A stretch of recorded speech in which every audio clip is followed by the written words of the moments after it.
उत्तराखंड और उत्तर प्रदेश के बीच परिसंपत्तियों के सभी विवादों को निपटाने के दावों पर आम आदमी पार्टी ने सवाल उठाए हैं। आम आदमी पार्टी ने कहा कि परिसंपत्तियों के मामले में बीजेपी आम जनता को गुमराह कर रही है। आप प्रवक्ता नवीन त्रिशाली ने कहा कि 21 साल से चल रहे विवाद का मात्र कुछ घंटों में हल नहीं निकल सकता। उन्होंने कहा था कि पूर्व सीएम त्रिवेंद्र रावत और यूपी के सीएम योगी आदित्यनाथ के केदारनाथ दौरे पर साल भर पहले भी मामला निपटने की बात कही थी। 1 साल बाद तक कुछ नहीं हुआ। अब फिर चुनाव को देखते हुए मुख्यमंत्री पुष्कर सिंह धामी गुमराह कर रहे हैं। आज भी परिसंपत्तियों के कई मामले फंसे हैं और 21 साल बाद ट्रिपल इंजन की सरकार के बावजूद परिसंपत्तियों के मामले अटके हैं। उन्होंने कहा कि चुनावी साल होने के चलते विवाद के सभी हल निकालकर उनको निपटाने की बात कहकर बीजेपी जनता को गुमराह कर रही है।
ही बिरादरी के 2 नेता लखनऊ में मिलते हैं और उसमें से एक नेता बयान जारी कर देते हैं कि हमारी सारी परिसंपत्तियों का विवाद सुलझ गया है।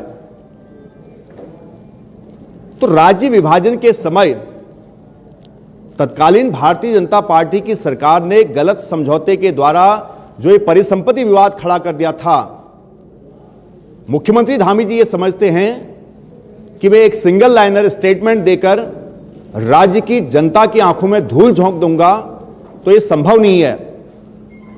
आप खाली लिफाफा पकड़ाकर चुनावी वाहवाही नहीं लूट सकते। सब जानते हैं कि चुनावी समय है। इस चुनावी समय में अब 100 दिन बचे हैं। 100 दिन में इतनी परिसंपत्तियों का निपटारा होना असंभव है, तो आप एक दिन में कैसे कर देंगे? पिछले साल मुख्यमंत्री हमारे उत्तर प्रदेश के माननीय योगी जी केदारनाथ पहुंचे थे। उन्होंने वहां से कहा कि हमारी राज्य सरकार से बातचीत हो गई है, हमने मामला सुलझा लिया गया। त्रिवेंद्र सिंह रावत जी थे तत्कालीन मुख्यमंत्री, 1 दिवसीय दौरा उन्होंने भी किया। दोनों ने गुलदस्तों का आदान प्रदान किया, तब भी कहा गया था मामला सुलझा लिया गया।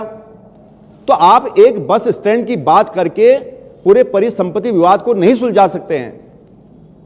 21 साल बाद भी जब 2000